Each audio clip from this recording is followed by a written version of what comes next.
वेळ वाया घालवणं थांबवा. Don't waste your time. म्हणून तुम्ही याच्यामध्ये काय करू शकता, तुम्ही स्वतः कागदावरती रोज वेळ ट्रॅक केला पाहिजे. आज मी कोणत्या गोष्टी केल्या, कोणत्या वेळी केल्या, कोणत्या पद्धतीने केल्या, हे जर तुम्ही ट्रॅक केलं, तुमचा वेळ जातोय कुठं, सोशल मीडियावर किती वेळ जातोय, तुम्ही किती वेळ त्याच्यामध्ये स्क्रीन टाइम देताय, याचा जर तुम्ही अभ्यास केला तर तुम्हाला वेळ ट्रॅक करता येईल, त्याचा योग्य वापर करता येईल.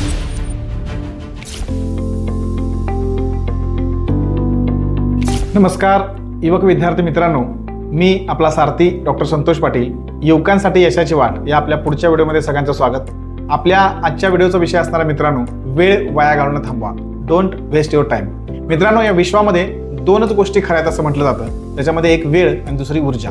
ही जी वेळ आहे, ही वेळ जर आपण योग्य ठिकाणी लावली तर त्याच्यातून खूप चांगल्या गोष्टी होऊ शकतात. मित्रांनो, सगळ्यांच्याकडेच 24 तास आहेत, पण या 24 तासाचा वापर आपण कसा करतोय याच्यावरती बऱ्याच गोष्टी डिपेंड आहेत. म्हणून या 24 तासाचा वापर जो योग्य पद्धतीने करतो तो कमी वेळामध्ये जास्त प्रोडक्टिव्ह काम करतो, आणि त्याचा वापर जर योग्य पद्धतीने झाला नाही तर तो वेळ वाया जातो. म्हणून आपण आपल्या आयुष्यात लाभलेला वेळ योग्य पद्धतीने वापरणं फार गरजेचं आहे. जपानसारखा देश आज 50 वर्ष पुढे आहे. याचं कारण काय आहे? याचं कारण आहे की तो वेळ योग्य प्रकारे वापरतो, आणि त्यातल्याच काही टेक्निक्स, त्यातलेच काही महत्त्वाचे मुद्दे मी आज तुमच्याशी शेअर करणार आहेत, जे आपल्याला सुद्धा या सगळ्या गोष्टीसाठी उपयोगी पडतील. आणि म्हणून आपण वेळ न दवडता डायरेक्ट त्या मुद्द्यांच्याकडे जाऊया. त्यातला पहिला सगळ्यात महत्त्वाचा मुद्दा आहे तो असा आहे मित्रांनो की जिकन डोरोबू. आता जिकन डोरोबू याचा अर्थ काय मित्रांनो, तर जिकन डोरोबू म्हणजे वेळ चोरी.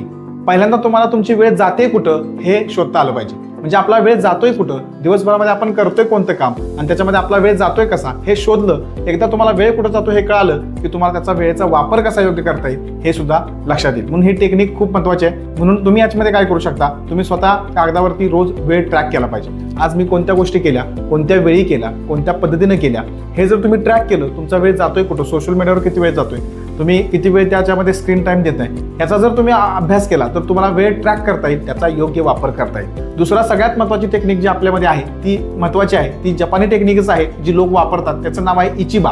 आता इचिबा या संकल्पनेचा अर्थ काय आहे की सगळ्यात महत्त्वाचं काम मित्रांनो आधी सगळ्यात आधी केलं पाहिजे. म्हणून मी तुम्हाला सांगतो बघा, सेट युअर प्रायोरिटीज. ज्यावेळी तुम्हाला असं वाटतं की माझं सगळंच महत्त्वाचं आहे, याचा अर्थ कोणतीच गोष्ट तुमच्यासाठी महत्त्वाची नाही मित्रांनो. आणि म्हणून तुम्ही आधी तुम्हाला हे कळालं पाहिजे की माझं सगळ्यात महत्त्वाचं काम कुठलं आहे ते मी आधी केलं पाहिजे. त्यासाठी तुम्ही काय करू शकता, सकाळच्या वेळ जो आपला आहे, जो मॉर्निंग वेळ ज्याला म्हणतो आपण, त्या वेळेचा योग्य वापर करून आपण सकाळच्या वेळेचा उपयोग हा आपलं महत्त्वाचं काम करण्यासाठी केला पाहिजे. मग तुम्हाला महत्त्वाचं काम कुठलं हे शोधता आलं पाहिजे, आणि ते सकाळच्या वेळेत केलं पाहिजे. कारण मित्रांनो, आपल्या मेंदूची कोर्टिसॉल लेवल सकाळी सगळ्यात जास्त असते, फोकस स्ट्रॉंग असतो. त्यामुळे सकाळच्या वेळेमध्ये तुम्ही जर काम केलं तर तुम्हाला जास्तीत जास्त त्याचा फायदा होतो. काम फोकस नव्हतं आणि योग्य पद्धतीने होतं. म्हणून ही टेक्निक तुम्ही वापरली पाहिजे, ज्याला इचिबा असं म्हणतात. तिसरी सगळ्यात महत्त्वाची टेक्निक आहे मित्रांनो, ती म्हणजे नेमावाशी. आता नेमावाशी म्हणजे काय, तर नेमावाशी म्हणजे प्रयत्न करण्या अगोदर किंवा कोणतंही काम करण्या अगोदर आधी मुळांच्यावरती काम करणं फार गरजेचं आहे. म्हणजे काय, तर पायाभूत तयारी करणं गरजेचं आहे. फाउंडेशनल स्टेज ज्याला आपण म्हणतो.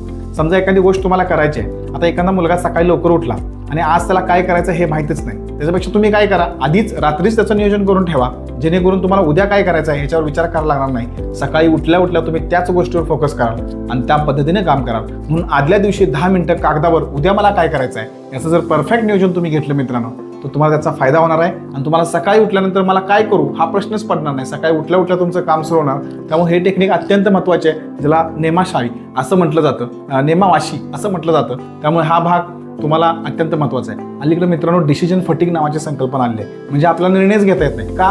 कारण आपल्या मेंदूमध्ये बऱ्याच विचारांनी गर्दी केली असते. हे होऊ नये म्हणून आदल्या दिवशीच तुम्ही काय करा, क्लिअरिफिकन्स ऑफ थॉट हा ठेवा की मला उद्या काय करायचं आहे, जेणेकरून त्या पद्धतीनं तुम्हाला पुढे काम करता येईल. चौथी आणि सगळ्यात महत्त्वाची टेक्निक आहे ती म्हणजे मोटाई नाही. आता मोटाई नाही याचा अर्थ काय की वेस्ट केलेलं टाइम जे आहे त्याच्याबद्दल रिग्रेट करायचं नाही, ते विसरून जायचं, लगेच पुढे त्याचा प्लॅन करायचा आणि पुढे जायचं. म्हणजे काय, छोटी छोटी कामं असतात आणि त्यामुळे तुम्हाला काय होतं की कोणतंच काम कधी करायचं आहे हे माहीत नसतं. मग छोट्या छोट्या कामाबद्दल रिग्रेट न करता त्यासाठी वेगळा वेळ काढा आणि ती कामं आधी करून घ्या. कारण काय होतं, जेव्हा तुम्ही एखादं मोठं काम करायला घेता त्यावेळी मागं मेंदूमध्ये तुमच्या ही छोटी कामं व्हावीत असं तुम्हाला वाटत असतं, तो विचार घोळत असतो.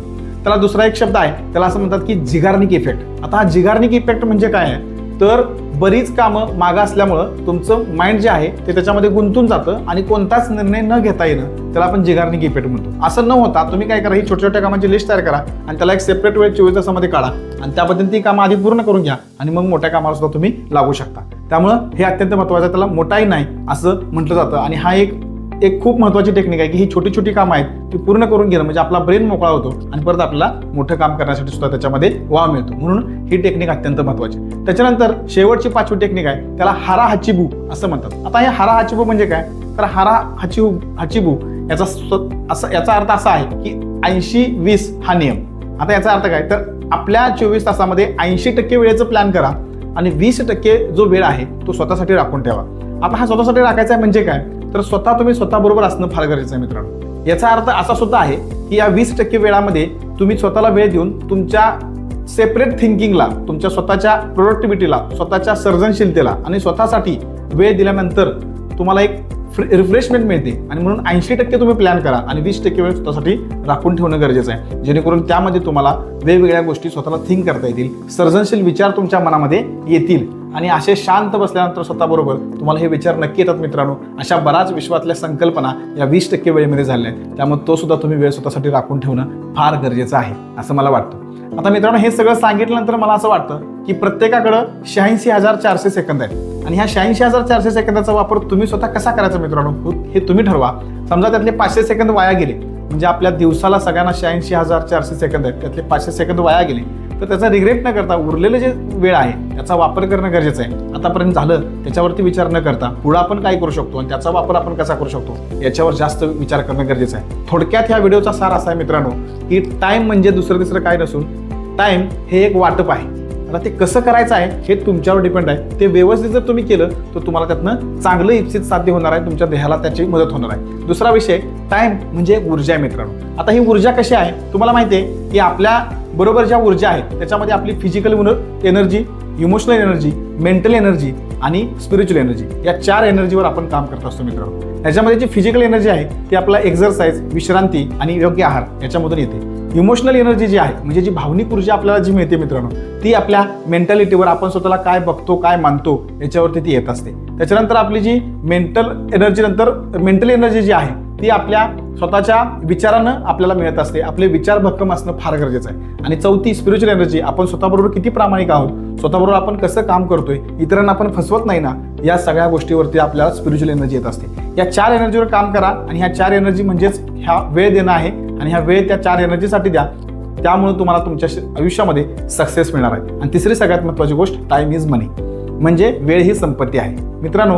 ही संपत्ती कशी आहे, समजा तुम्ही 8 तास एखाद्या फॅक्टरीमध्ये काम करत आहात तर याचा अर्थ असा आहे की तुम्ही 8 तास त्या फॅक्टरीला दिले आहेत, त्या बदल्यात तुम्हाला मोबदला म्हणून तुम्हाला पगार मिळतो. म्हणून तुम्ही ते कसे द्यायचे, स्वतःच्या आयुष्यासाठी तुम्ही हे तास कसे द्यायचे हे तुम्ही स्वतः ठरवलं पाहिजे आणि त्यानुसार काम करणं गरजेचं आहे मित्रांनो. असं म्हटलं जातं की सारा वक्त लगा दो अपना वक्त बनाने के लिए, म्हणजे आपण सगळा वेळ आपल्या स्वतःचा वेळ, चांगली वेळ तयार करण्यासाठी देणं गरजेचं आहे. हा वेळ तुम्ही योग्य पद्धतीने वापरा.